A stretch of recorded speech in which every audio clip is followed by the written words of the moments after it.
Hello and welcome back to the Sunday special episode of the You Up podcast. I'm Jordana Abraham. And I am Jared Freed. It is so good to be back here with you, Jordana. We love a Sunday special and we love a special guest. This week we are joined by hilarious comic Nimesh Patel. Thank you for coming on. Thanks for having me. Thank you for letting me be hungover on this beautiful Sunday. If you're watching on YouTube, Nimesh looking very Hollywood in his shades. He is on tour, Fast and Loose tour, is in 40 markets across UK, Canada, and UK, including Madison Square Garden on New Year's Eve, right? Yes, the day before New Year's Eve, December 30th. December 30th. Yes, sir. That's amazing. MSG. Yeah. Wow, congratulations. Thank you very much. That's I'm looking really forward cool. to me and Fish. That's right. Fish is at the arena. Together. No wonder the shades are on. Yeah, You and Fish, it's the same category. It's Yeah. gonna be awesome. Everyone, we want you to go get tickets to Nimesh's show. I can tell you right now, he is a personal close friend of mine, and I've watched him now over a decade grow into the 13 years. international celebrity that he is now. So I've stayed humble. always, Besides always. the sunglasses. These used to be transition lens. Yep, and now yep. he's moved on to full-on sunglasses. FindingNimesh.com is where you can get tickets, and he has a special. So the beautiful part about today's comedy world, Jordana, is that we can introduce someone to Nimesh, and someone can go on YouTube right now, and go watch his special called Lucky Left about Lucky Lefty. Lucky Lefty. Yes, sir. Excuse me.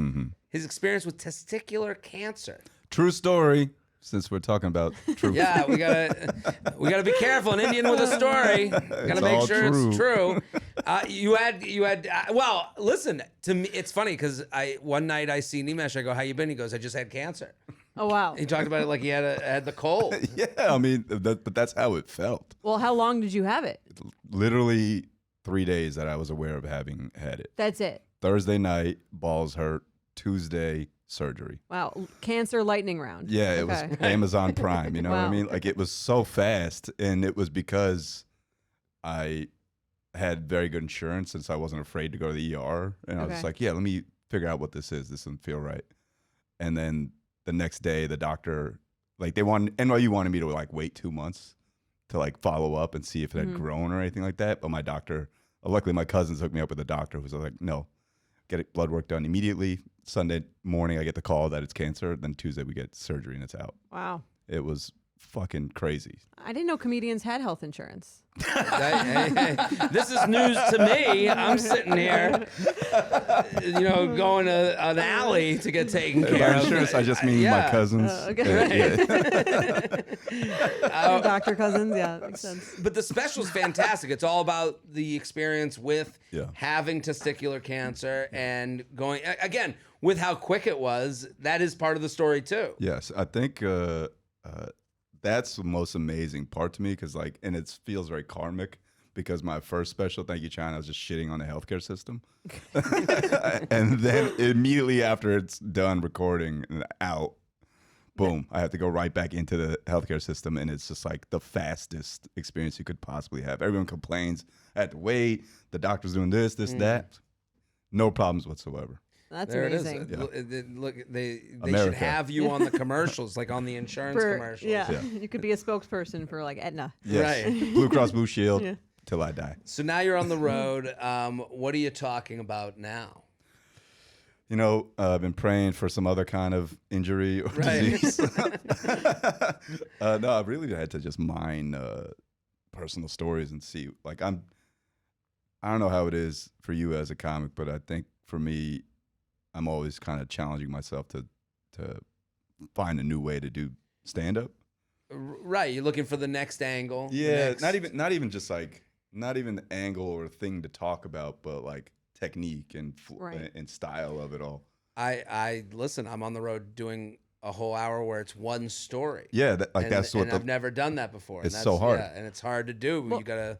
Is it hard as stand-up comedians? Just do you feel like you can't get too happy, or you will have absolutely nothing to talk about? Like there's nothing less happy than That's a very perceptive question.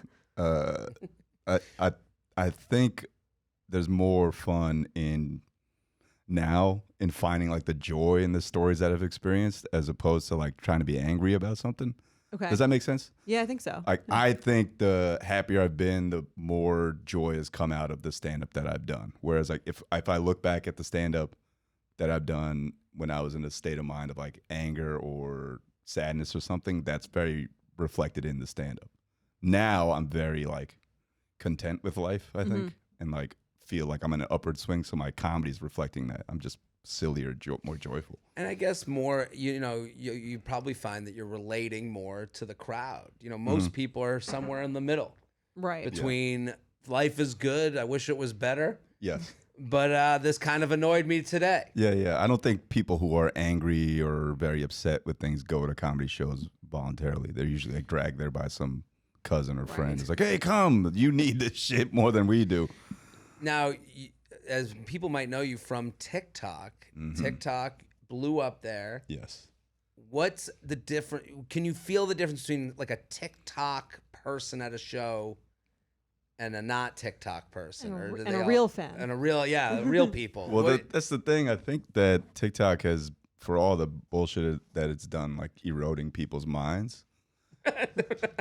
Which it has. Just a small thing like that. Yeah, you know, like causing attention deficit disorder. Beyond that, I think it's been such a great distributor of content, for lack of a better, even though I hate that word, but like for stand-up and media in general, like it's such a good distributor in the sense that it gets to, the algorithm knows you so well that, and knows that you might like this, and it'll find everybody. So like I've had people who are like 20 at my show, and then like sitting next to 80-year-olds that are at my show, and they're like completely different demographics, completely different walks of life, and yet somehow they're both still there at the show because they saw some TikTok video and they're like, yo, I want to go see this stand-up comedian. Yeah, I mean, we've talked about this before. It's sort of like the great equalizer in a way, because you could have like 1 million followers and your TikTok could do terribly, or you could have like very few and it's just funny and it just goes viral so easily. Yeah, everyone that the Chinese know what they're doing when it comes to picking American brains. Like this 87-year-old white lady, she's going to love this joke about the Coast Guard. And it's just like, that's just what happens. It's beautiful. It's great. I think people expect TikTok audiences to be crowd work wanting audiences, but I've tried to make it a point to educate them the other way, where this is just actual jokes. Well, I guess if you put out crowd work stuff, you get, that's what comes back to you. You go, oh, I'm gonna come and try and rattle the guy who looks unrattled. Yeah.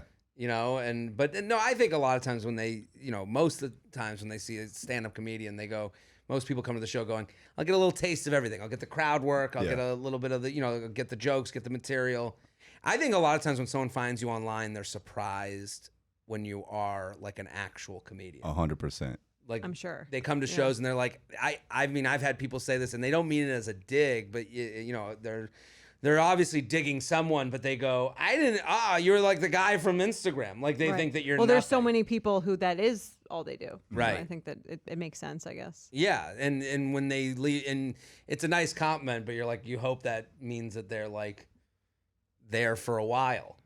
Yeah, they're not just like, some guy brings it was better than I thought. Who It the is fuck funny cares? that like everyone who gets popular via like the social media platforms wants to make sure everyone knows that they are better than the social media platforms. Right. 100%. Legit. Yeah. Because that's happened for a lot of people where they haven't been legit. You know what I mean? Like you hear anecdotally from club owners and club managers, like, we had this motherfucker here on Tuesday, huge audience from social, Instagram, TikTok, fucking no Terrible. act. Right. Bombed. Crowd sold out, crowd hated him at the end of the show. It only take you so far. Yeah. Well, the relatable part, especially this podcast, is like you're seeing things through a keyhole.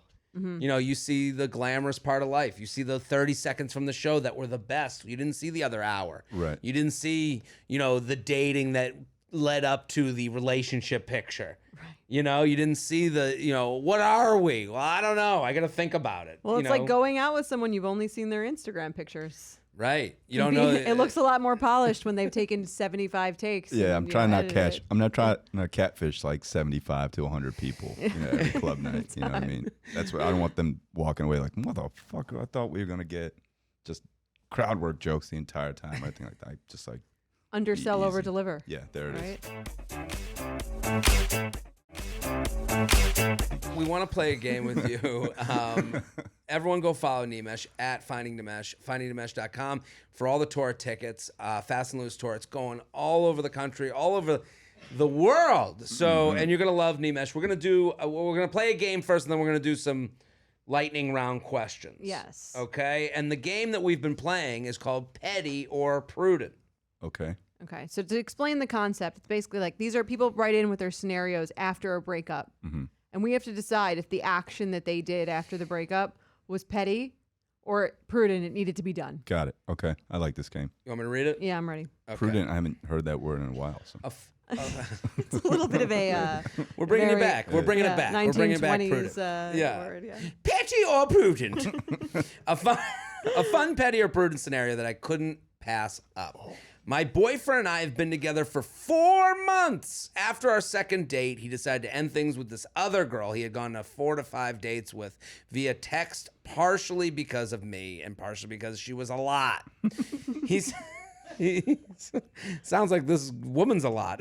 He sent her a few sentences about how he had fun with her, but he didn't see them as a match. She replied and seemed okay, but she replied and seemed okay about it. But 2 weeks later, texted him again saying she thinks he misjudged her and wishes he would give her another chance or a more real explanation about why it wasn't going to work. He also has had his read receipts on, psycho I know. So after he opened these and didn't reply, she followed up threatening to block him. That seems like a weird move to threaten to block someone who isn't answering you. Like, isn't that what they want? Yeah.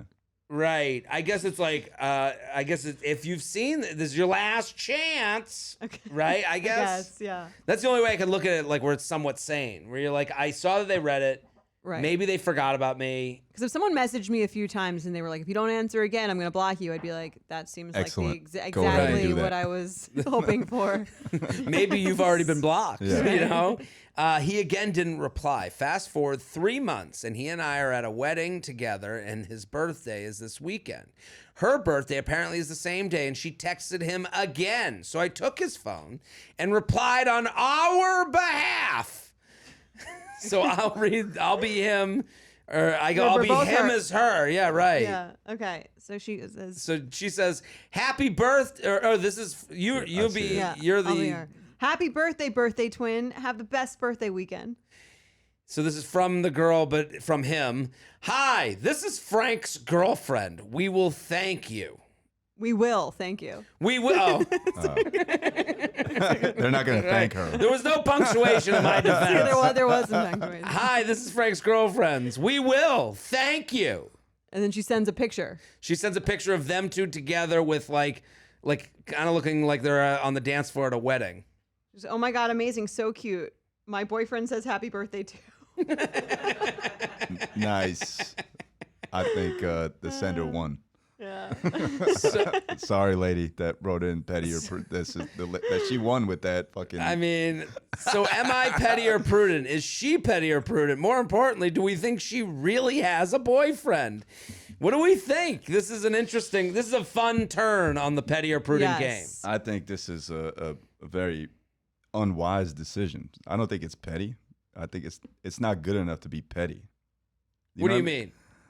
I don't think. I think being like, here's me and my boyfriend that you're texting, my boyfriend now. I don't see it's petty. I think it's like childish almost. Yeah. I mean, which is petty. Is it? I think petty behavior is like childish behavior, right? It's like To me, petty has a more immature. positive term. Like Oh, you think it's good to be petty? It's good to be petty sometimes. Sometimes Yeah. you gotta win. She just didn't win in this. You think it's like not clever enough to be Yeah, petty? there it is. That's it. It's- Kinda. Right. I don't know. To me, I think there's 3 different versions. Uh-huh. Okay? The new girlfriend's petty. The old girlfriend's not really getting it. Right. Right. It's like petty, stupid, blissfully naive. What is the boyfriend? The boyfriend's blissfully naive. He hasn't said enough to both parties. Yeah. He's said one is his girlfriend while also saying the other, we're not the match, and not really putting his foot down. But in this picture, he seems pretty happy to be doing what is about to be done. You know what I mean? Like he looks very happy that she's true. sending this text and she knows what's being sent. He knows what's being sent. He's like, ah, stop texting me. Like that could have just been the opportunity to block. But instead, he's like, I'm gonna. So he's petty as well. Hey, he's a part of it. Yeah, I'm participating in this. Also, how does she even know? Is he telling her this person keeps texting me? Right. Why is he saying it? Right. I think he's like into it. I agree. Right. Yeah. He's more the puppeteer. Yes. The petty puppeteer. He feels good that two women are fighting or trying to. Look at that smile. Right. Yeah, that is a shit-eating He's a grin. little too excited. That is the definition of shit-eating grin. Yeah. Yeah. So maybe he's the petty.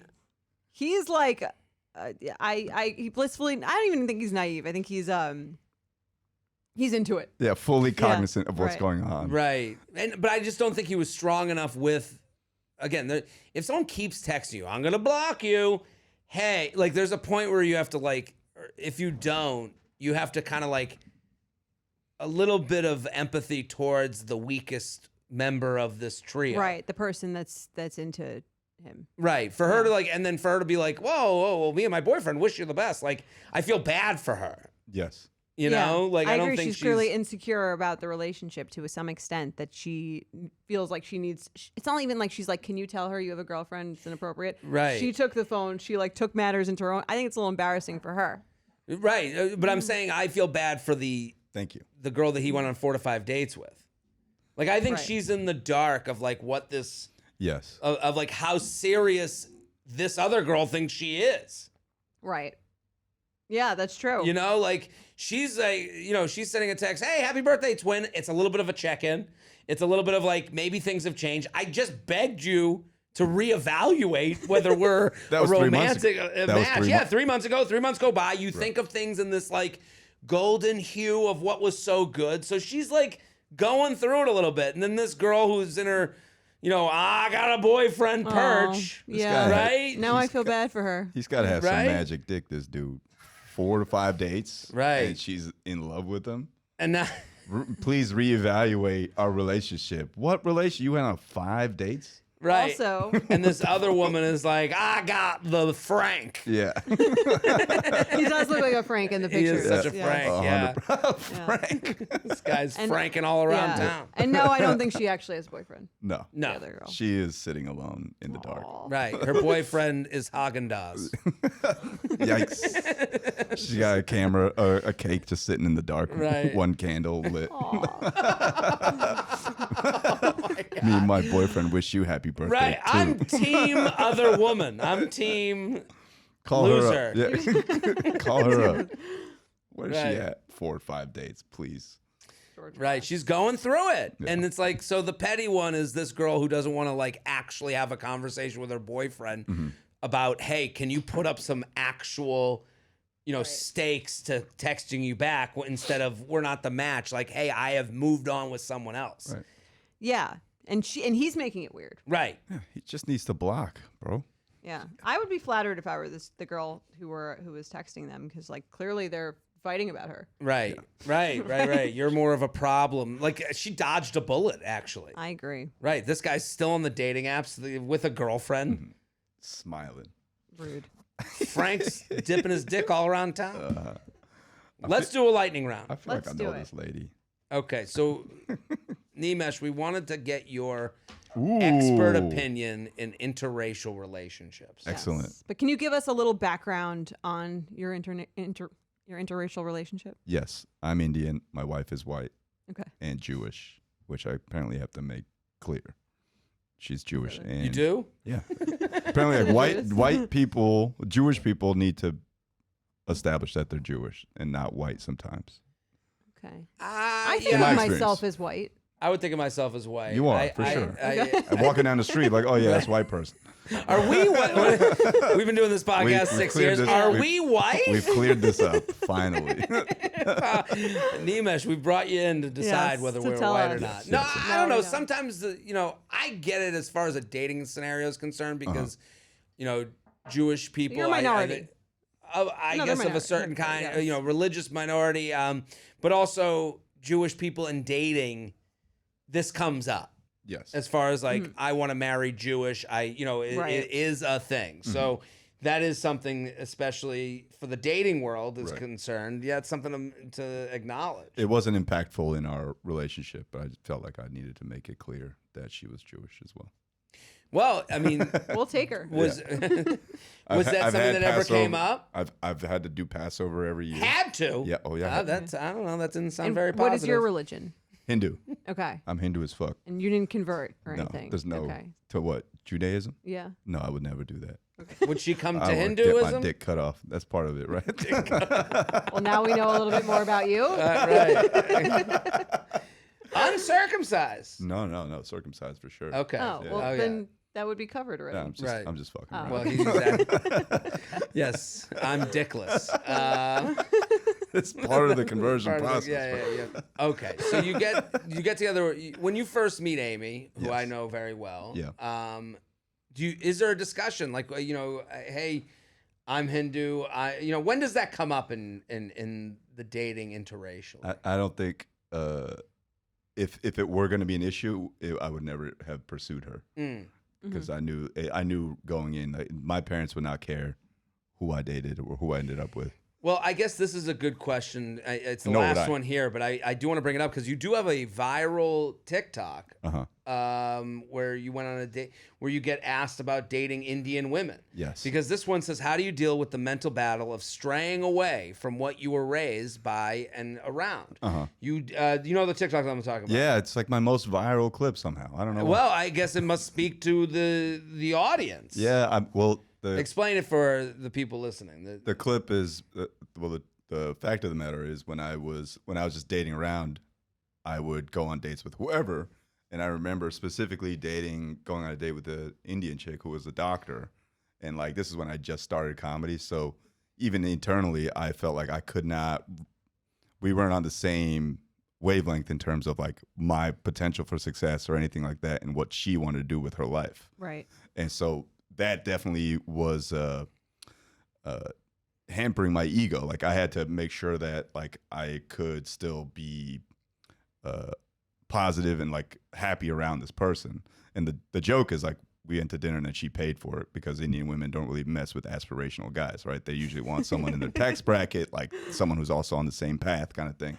And that was definitely in my subconscious. And that, for whatever reason, hit a lot of people. Like, oh, Indian women, you're talking shit about Indian women and you don't like Indian women. It's like, no, that's not it at all. It's just dating was a function of proximity, like who was around. Amy was at the comedy club, like, Right. and Indian women weren't just clamoring outside of stand-up New York waiting for the next big comedian to pop out. You know what I mean? Right. Listen, this is that is kind of a generalization that comes from some version of truth. Yes, for sure. Like, okay, people like, oh, you're stereotyping Indian women. It's like all of the women on my mom's side of my family, my sister, my two female cousins, all married doctors, right? So it's like it's the truth. There's some reality in it, but that's just how we were raised to be like, your partner has to be someone who is gonna be successful and like be able to provide and all that kind of stuff. You want someone who's stable because the opposite of that doesn't really work for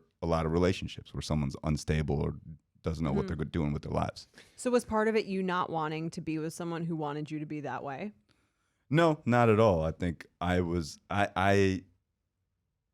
never approached dating from like these are the boxes that need to be checked. Okay. It was always like, oh, I like this person. Let's see what they're about. Let's see if their energy matches mine. Right. And that was, so like when I was dating around, I didn't care who was dating me from a what I was doing perspective. That was all subconscious. Like I don't feel adequate enough to date someone who's a, orthopedic surgeon or some shit. Right. Does that track? Well, I think that tracks for as a man. Yeah. Where you're out with someone who's an orthopedic surgeon and you're like, I have to go to the open mic now. Exactly. And you're like, what exactly. promises could I make to this person who, listen, if you're already an orthopedic surgeon, Right. Yeah. and you're like, I would assume you're done doing, like you'd like to go on vacation. You'd like to go have a family. Right. The next phase of life Yep. is the And maybe you like life to be a little bit more structured than, absolute. Those all work Comic into life. it.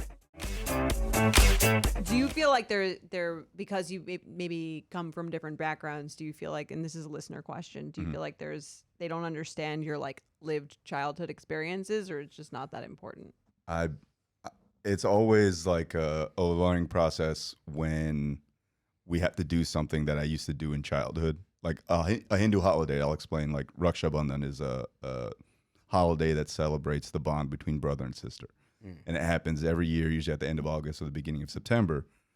And it's like always this overwhelming kind of, all the family gets together. It's like super loud and people are yelling in a very small house kind of thing.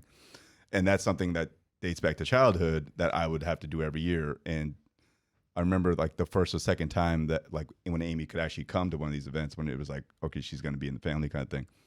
It was like, oh my God, this is too. She grew up in a small house, in a small family. Right. So now we got like 16 first cousins all in the same place. Yeah. It's like, oh shit, like that reliving, like relearning that. It's always like, whenever one new holiday pops up, I could be like, okay, this is what it's going to be. You just be prepared for this kind of situation. You know what I mean? And you probably have that with like Passover. Passover, yeah, Passover for me. The first Passover I went to, I was like, what the fuck are we doing? Like, I got to drink this shit and. What are you talking? Haven't Like, eaten yet. yeah, and the food I never liked. Is it, well, yeah, I gotta eat some celery. Yeah, the bitter herbs. What do you? I mean, is there a tone that you would want to hear? You know, that's kind of where this question kind of lies. Where it's like, if the person comes in, is there like a best practice? Is there something that you want when someone's experiencing this holiday for the first time? Have you ever gotten in an argument over like, maybe like, hey, we were supposed to do it this way and it didn't feel like you liked it? I think it's been fun for me to watch Amy experience these things because I relearned the meaning myself when she has to learn the meaning of it. Right. Because I take it for granted as a kid and growing even as in just what you do. Yeah, Right. this is just what happens. Right. But when like going to an Indian wedding for the first time ever with her, like I was super paying attention to what was going on because I had no idea what all the vows and the circles and what every event meant. But my mom and my parents and family would take it upon themselves to explain to Amy what each thing meant. Right. And I'm like, oh, that's why we put the mehndi on our hands on Wednesdays, like the day before. Like, I didn't know any of that. So it's been that, if I watch it that way and I treat it as a learning experience, it's cool for us. It's also a weird look in the mirror that, you must have to like, well, what does this mean? You're like, I was like we just went to a wedding this past weekend and I'm sitting there like with Amy and I'm just like, I know we did this like 3 years ago, but I still barely know what every single thing the priest is saying means, and the program is there so we could like follow along, Right. But like it's that is always interesting to me, like, oh shit, maybe and then she ends up knowing more, right? She's like, I think this is the fifth ring around the circle means prosperity and wealth for your family, and like because you got to do 7 laps around the fire in an Indian wedding. Like, oh, how the fuck do you remember that? Because I'm sitting there just making fun of the priest the whole time. Just like, hurry it up, bro. Let's go. I got to eat. We do a 7 circle sitch at a wedding. Yeah? Yeah, there's 7, circle each other 7 times. See, this would be if someone asked me. Yeah. You would have no idea. That's in Jewish tradition?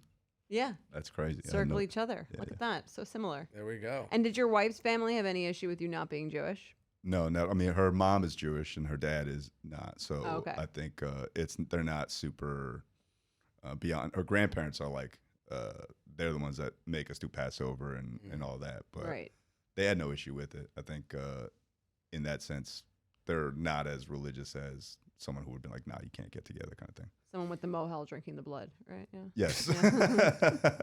How do you handle language barriers with a significant other's family? Like, do you have this ever happen with Amy? That's probably one of the first and only not arguments, but like thing that she was upset about. Because my grandparents would talk in Gujarati to her, and my mom, and if we were in a car together or in the house, like at my parents' place, they would speak in Gujarati to me or to each other, and she would be sitting there like, what the fuck is, just feeling like left out or not understanding. Well, they could be talking shit about her for all she knows. Right.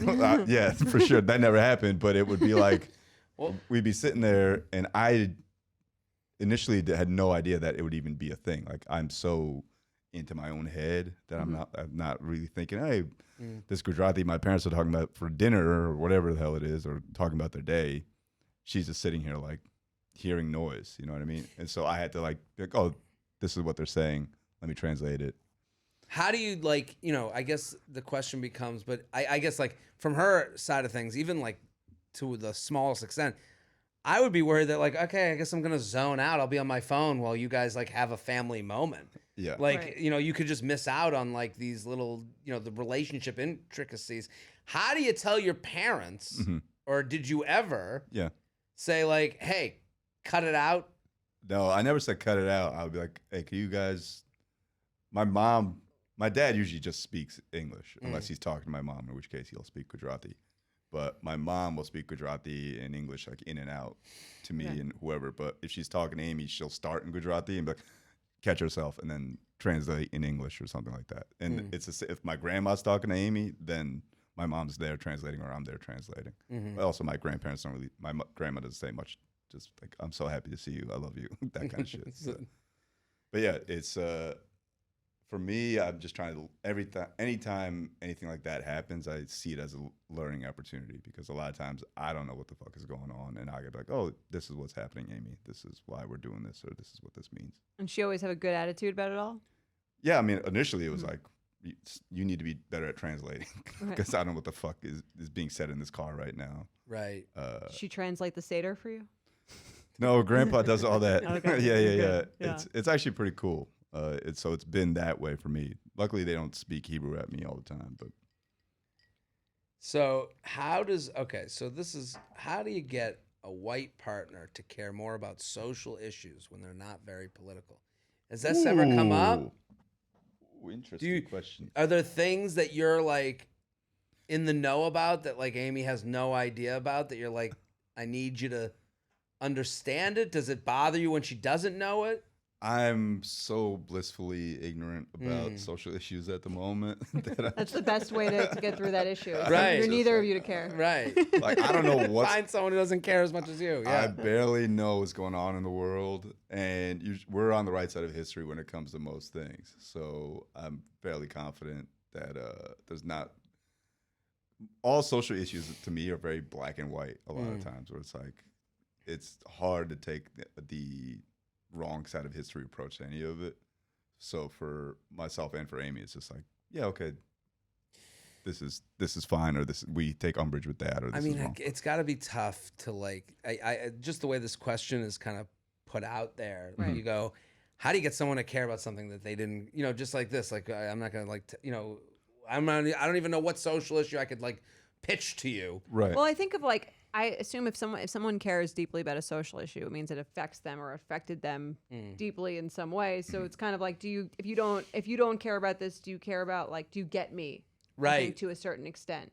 I But if can you're both on understand the that. same page, I think it kind of like has the same level of value. But if you encountered like racism or something like very heavily, and that caused you to be passionate about those kinds of issues, and the other person didn't really care, you might just be like, well, maybe you don't really understand like where I'm coming from, where I'm from. I wish, Or you don't want to. Yeah. I need a list of social issues I should bring up with Amy at dinner. I'm like, oh, interesting. That's how you feel about affirmative action, Like, one big issue with us was when the 2016 election, because her parents voted for Trump. And it's like, for me, it was just like, she was more upset by what I would think about that than anything else. Like, she don't want me to think her parents are like bad people or anything like that. And I was like, I don't view it that way. Like, I think I know in a relationship, it's more about the whole thing. That I don't subscribe to like the idea that your political views are necessarily who you are. And so that was an issue for her, and it's an ongoing issue for her and her parents, like relationship-wise, because they avoid social issue conversations. Right. Whereas, and then it keeps me from like being really annoying at Thanksgiving, because I'm always like, so Trump again? What's going on? Well, that's the thing, though. If she's annoyed on your behalf, then that's great. Yeah. Then like Right. that's like the perfect partner, is one who like can, stands up for the both of you. Well, takes you, yeah, and takes you into account with, it's a me Yeah. versus we. Like, Right. that's the changeover from I'm single to I'm in something. Yeah. Is you go, how's this going to affect Nimesh? How's this going to affect Amy? How's my parents' actions going to be seen? And this is a conversation we have to have so that I know that they know where I stand. Exactly. Like I told her, I was like, I don't care. They like me a lot. I Right. love them. They love me. Like, it's not like they're like, we got to kick these immigrants out every fucking time we see each other. Or anything Right. like that, Only you know? every third time. Yeah. Every time, every time I fuck something up. Right. Well, listen, do we have any more you want to get into? I think we got them. Let's go through all of them. Well, when meeting, you ever had the dealing with like her friend saying something shitty?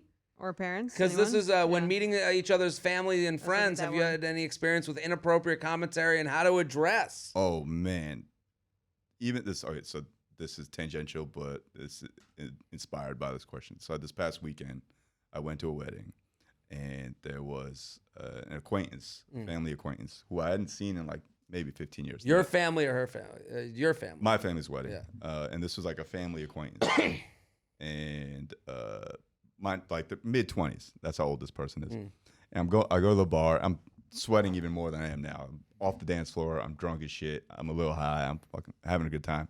Sweating at the bar. This family acquaintance comes up and it's like, "Oh, you don't say hi anymore. You're too big, like too big-headed now that you're famous or whatever." I'm like, "I haven't seen you in fucking 15 years." Were you in these sunglasses? No, I should have been. I'm just making sure. I haven't seen you in. Because I could see where they're coming from. If you Look, at a wedding, sunglasses If I take on. these off, you will see how cross-eyed I am. And she says, "Are you too big-headed to say hi to us?" And then within like half a second, her two siblings have cornered me. So now there's three of them saying the same thing. And then Medusa. one of them says, something to the effect of, "Oh, you're sweating a lot. It's gross." And I'm just like, "Yeah." And like they're trying to insult me. I can tell they're not joking. Yeah. And then she says, "That's probably how his wife likes it." And then the other one who talked to me first, like, "Yeah, you know how these white women are." And I was so fucking livid. I was like, I'm so happy I kept my composure, because if I was sober, I would have been like, all right, I would have said something stupid or witty. I would have just walked away. But drunk, I'm like, who the fuck? That's what's going on in my head. Well, Right. And what bothers me is that interracial comment, or that leaves me open to like remarks like that. Right. You know what I mean? Like where they think it's going to be a dig or something. And I luckily I was just like, "You've turned out to be a great person." And I walked away after I said I was lying. "You were a terrible person." You know what I mean? And it made me, I was so angry because that specific dig of like, "Oh, white women." I'm like, who the fuck Right. do you think you are? I don't know you at all. Do not talk to me. Like, it made me so mad. Well, I guess it goes down to this, like, if you think of the more you think about it, the more maddening it gets, because you're like, they see my relationship as something I'm self-conscious about. Right. Or Right. Or they as a see it as a dig. vulnerability, Right. Yeah. as a place to be, that you're being vulnerable when it's really just someone you love. Yeah, exactly. And it's just like, I hate that it lives in my head as a moment, and that they saw that as a weakness or a thing to make fun of, when really, like, my thoughts are like, what are you talking about? We're 2023. Like, that's not an insult, or that's not anything remarkable. It's just a person that I like. You know what I mean? Right, and then it becomes, who are you talking to? Who is Right. Is that saying... whose narrative is this? Right, Yeah. absolutely. And also, like, I don't even understand what the dig is. Yeah. Neither like, do I. Yeah. White, White women like love sweaty guys. men? Yeah, they do. Right. Is that a stereotype? Yeah. Yeah, apparently, Amy does, Yeah. All mammal, baby. Yeah. Yeah, I don't even understand the dig, but I Yeah. do understand where your mind. It's Right. more about the your fact that mind. they tried to make it a dig is more Exactly. of like the issue than even it being in it. That is the most annoying ones. Mm-hmm. The ones that someone else thinks they got you, Yeah. and you're like, Right. I can't believe you think this was good. That's what Right. that's what made me so mad, because Right. like I was so caught off by trying to insult me in that way, that I didn't have anything to say. And they were like, "Oh, now you got nothing to say?" And I was just like, "Man, if you fuck. Like if I were a different person, I would be screaming at you right now. Right. Oy. It's annoying. tough. It's like, again, like as we move towards what you said, like about it being 2023. Like I Yeah. think that's an interesting part of it because it's like you go the digs are almost like 3 levels deep. Yeah. So that it puts you in a position where you're the sensitive one. You're the one who's as opposed. We were just, white women like sweaty men. Yeah. Like you go, we're just joking, and you're like, well, no. You were showing me that you think this is a negative thing, our relationship, 100%. yeah. Especially when the conversation was started in like a negative, sort of contentious way. Yeah, it was a very antagonistic approach. And the odd part is like, I replayed it in my head like a billion times, obviously. That's not odd. Did you tell your wife? Yeah. I told her because she saw me reacting like after. So we go back on the dance floor, and I just told them they're such bad people, effectively, and now we're on the dance floor and they're right near me, Right. and now Drake starts playing, and now my ego's like on 12 because these people have just insulted me, and I know they think they've won this battle because I didn't say anything like quick enough. Drake is playing, and now I'm like rapping Drake at them. Like It's a dance off. And the context of the whole thing is that their dad has business beef with my dad in the sense that their dad we don't like this guy. And now they're on the dance floor with him, and now I'm rapping Drake at their dad. And I'm Sounds like, very uncomfortable. oh, it was for them. Right. And Amy saw me doing that, and she's like, "What are you doing?" Amy's like, oh, and you start sweating more and more. And he's Yeah, like, this is what I'm into. We left, went upstairs, white. banged. I mean, there's nothing hotter than someone defending your honor. Right. I was rapping your honor. That's exactly what I was doing. Yeah. Just singing Drake's verse off Sicko Mode to the man's chest. And she was like, "What are you doing?" And I was like, "I'll tell you later." I told her like 2 minutes later. Like, Yeah. This is what happened. She's like, "Thank you, but who fucking cares?" But I care, God damn it. Right. Don't talk to me like you fucking know me. Like if you said, "Oh, you like white women," I love it. I'm like, "Yeah, I do. Thank you, Jay, Right. for allowing me to have one of your kind." I'm Jewish. but with strangers. No, effectively. again, the levels of it. I totally, and what you're saying, a lot of the insecurity of why am I even thinking of this? Yes. That's the frustrating part. 100%. Well, listen, Nimesh, we were pumped to have you. Pumped to be We here. want everyone you to so go much for follow coming on. Nimesh on all platforms at Finding Nimesh. He's on tour. It is called Fast the and Loose tour. That's Fast and right. Loose tour. Yes. FindingNimesh.com. International. Amazing. When are you going? You already went to London. I went to London. I got a bunch of Canadian dates. Vancouver. We got Vancouver people. Vancouver, Yeah, please. yeah. We love Vancouver. Vancouver, Queen Elizabeth Theater, and then Ottawa, Winnipeg, and Peg. Toronto. Holla at me, T.O. We love Were Toronto. you at Madison Square Garden yet? No, that's December 30th. December 30th. Right. Yeah, You just talked about this. December Right. 30th. Yes. Right. So get involved, With findingnimesh.com, you and Fish.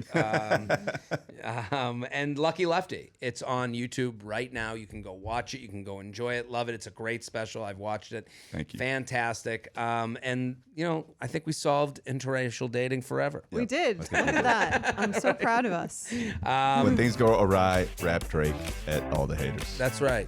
And we'll be back on Wednesday. Bye.